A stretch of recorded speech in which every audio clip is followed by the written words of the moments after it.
Kita kembali lagi atau kita lanjutkan perkuliahan metode numerik kita di bab optimasi secara numerik ya. Nah, kali ini kita akan masuk ke dalam metode berikutnya, yaitu adalah metode gradient descent. Nah, ini sedikit pengantar. Jadi, dengan menggunakan metode gradient descent berarti kita harus mengasumsikan bahwa fungsi yang mau kita cari titik minimum atau titik maksimumnya itu selalu mempunyai turunan di setiap x ya, seperti yang sudah tertulis di sini di poin pertama.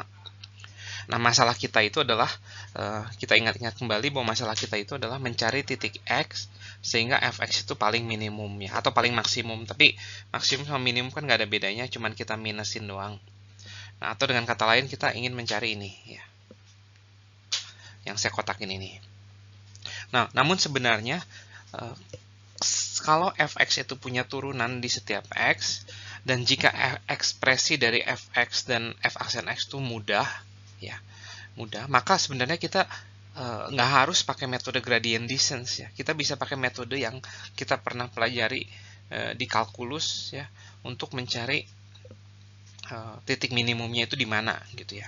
Nah, kita atau kalau nggak pakai kalkulus kita bisa turunkan ya, dan kalau kita ingat di kalkulus itu titik minimum itu terjadi ketika turunannya itu sama dengan 0. Berarti setelah kita mendapat ekspresi turunannya, kita cari akar dari turunannya dengan menggunakan metode numerik untuk mencari akar ya, seperti bisections atau metode Newton gitu, untuk mencari titik yang bikin f aksen x itu 0 ya.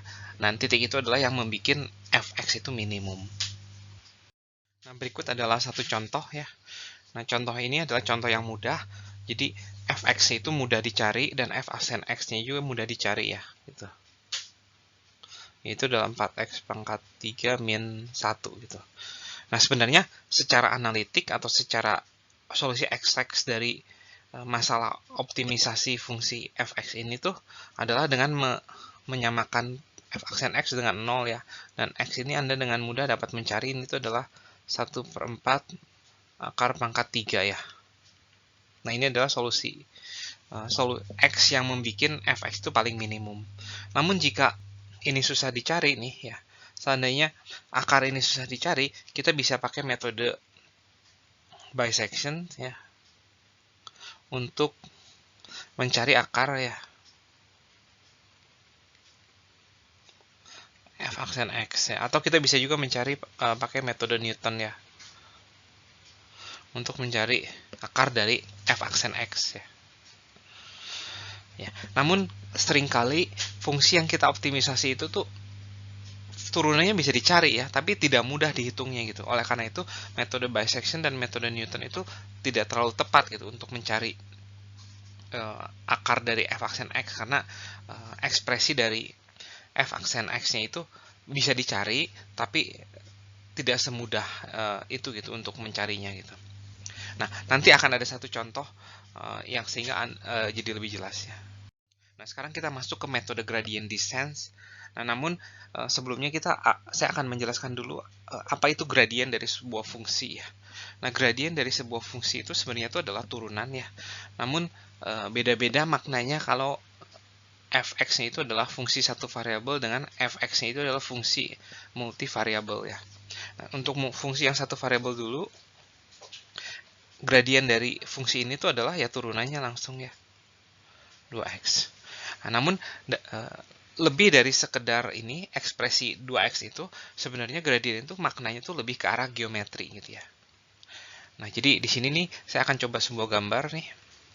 Jadi 2x ini tuh nilainya bisa positif atau bisa negatif kan ya, tergantung dari x-nya. Nah, jadi kalau 2x ini bernilai positif, artinya tuh fx tuh naik ya. Atau kalau 2x itu negatif, berarti fx itu adalah sedang turun. Nah, ini adalah makna dari sebuah gradien. Jadi kalau gradiennya itu positif, berarti dia tuh naik.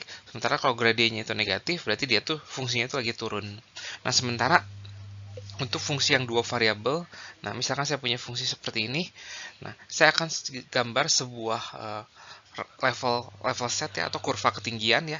Mungkin Anda pernah pelajari ini di kalkulus lanjut.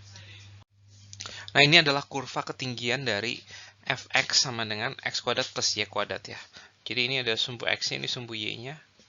Nah, titik ini tuh menyatakan ketinggian 0, terus lingkaran pertama ini menyatakan ketinggian 1, terus lingkaran paling luar itu menyatakan ketinggian 2 ya gitu. Jadi H sama dengan 2, ini H sama dengan 1, ini H sama dengan 0. Nah, makna gradien di sini tuh apa? Jadi kalau di fungsi dua variabel, makna gradien itu adalah ini lambangnya. Ya, itu tuh hasilnya itu adalah vektor ya. Turunan parsial f terhadap x berarti 2x, turunan parsial f terhadap y berarti 2y. Nah, gradien itu menyatakan apa? Ini tuh adalah menyatakan arah dari si fungsi itu kapan dia menjadi besar gitu.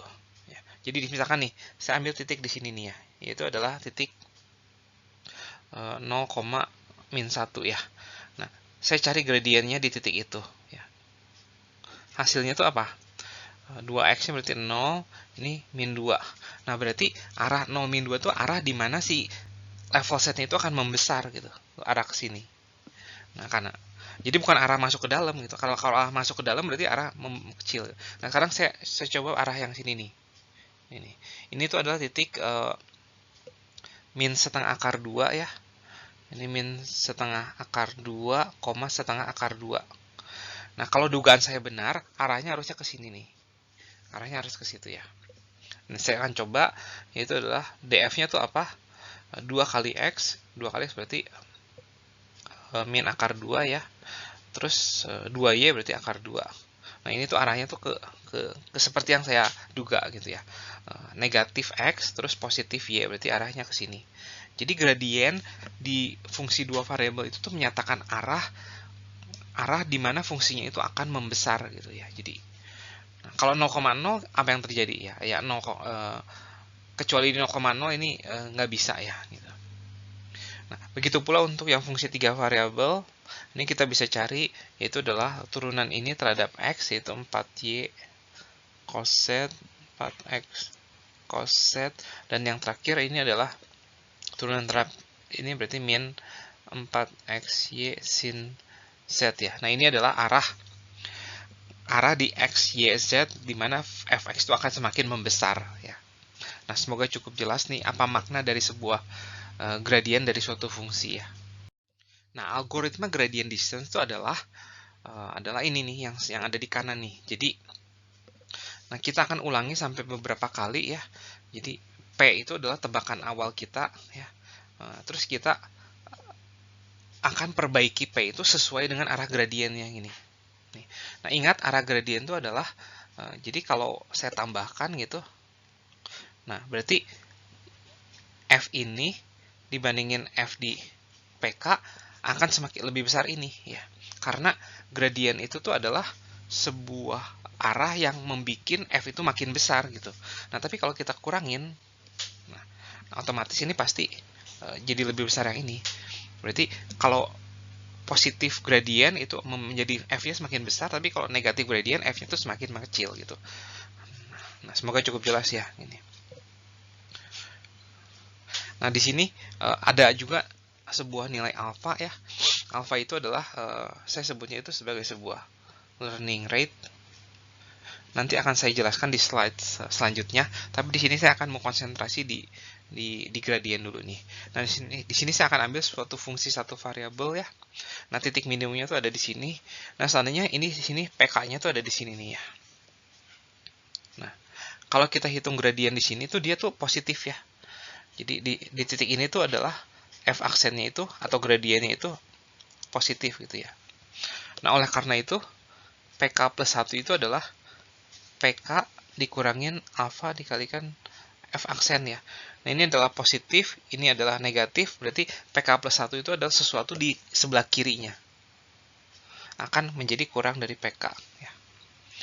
Nah, seberapa kirinya tergantung dari si nilai alfa dan tergantung dari nilai f aksennya. Jadi kalau f aksennya itu besar dan alfanya besar, dia bisa nyampe ke sini nih. PK plus 1-nya bisa di sini. Tapi kalau f aksennya kecil, alfanya juga kecil, PK plus 1-nya bisa ada di sini. Ya. Jadi arahnya ke sini gitu. Nah, sekarang kalau seandainya PK-nya ada di sini ya. Nah, ini kan gradiennya negatif ya. Berarti f aksen x di sini tuh negatif. Berarti PK plus 1 sama dengan PK min alfa F aksen. Nah, ini negatif, berarti PK plus 1 tuh akan ada di sebelah kanannya dari PK. Ya. Nah, jadi tergantung dari alfa dan F aksennya, PK plus 1 tuh pasti ada di sebelah kanannya gitu. Nah, oleh karena ini, nah inilah ide dari algoritma gradient descent. Jadi, jika kita ada di sebelah kiri P min, maka kita akan semakin ke kanan gitu. Tapi jika kita ada di sebelah kanannya P min, maka kita akan menuju ke kiri gitu ya. Nah, yang penting itu alfa sama gradiennya itu harus benar pendefinisiannya ya. Nah, sekarang kita akan bahas bagaimana menentukan alfa ya. Nah, jadi misalkan saya punya suatu titik di sini ya. PK-nya di sini. Nah, di sini kan F aksennya positif ya. Nah, PK plus 1 itu ada di mana nih? PK plus 1 itu ada di mana ya? Jadi PK dikurangin alfa dari F aksen. Nah, seandainya alfa itu kecil sekali, nah, oleh karena itu PK plus 1 tuh akan menuju ke di sini nih. Jadi karena PK alfanya kecil sekali gitu. Jadi ini akan ke sini, terus ini akan ke sini terus, PK plus 2 dan seterusnya ya. Nah, akibatnya konvergen tetapi butuh banyak iterasi ya. Iterasi gitu ya. Nah, jadi kalau alfa kecil sekali, iterasi kita bakal konvergen ya, bahkan akan menuju P min, tapi iterasinya itu akan banyak atau lama gitu ya. Nah, seandainya kalau alfanya kebesaran gitu ya, atau terlalu besar ya, nah yang kita akan dapatkan itu adalah kita tuh mendapatkan iterasi yang divergen ya. Kenapa? Karena seperti ini ya. Nah, seandainya PK-nya itu sekarang cukup dekat dengan si P min ya, jadi ada di sini nih PK-nya nih. Nah, gradiennya kan negatif pasti, gradiennya positif ya. Gradiennya kan positif. Nah, tapi karena kita kurangin berarti dia arahnya ke kiri, tapi karena alfanya besar, dia akan nge-overshoot si P min gitu. Misalkan jadinya di sini nih. Nah, ini adalah PK plus 1 gitu. Nah, jadi ke sini arahnya gitu. Nah, terus karena alfanya tuh besar lagi, PK plus 2-nya di mana? Nge-overshoot si PK gitu. Jadi ada di sini. Nah, jadi seperti ini. Nah, jadi iterasi kita itu akan divergen kalau alfanya itu cukup besar. Nah, oleh karena itu penentuan alfa itu ya jangan sampai kecil sekali karena bakalan lama, tapi juga jangan terlalu besar karena akan divergen ya.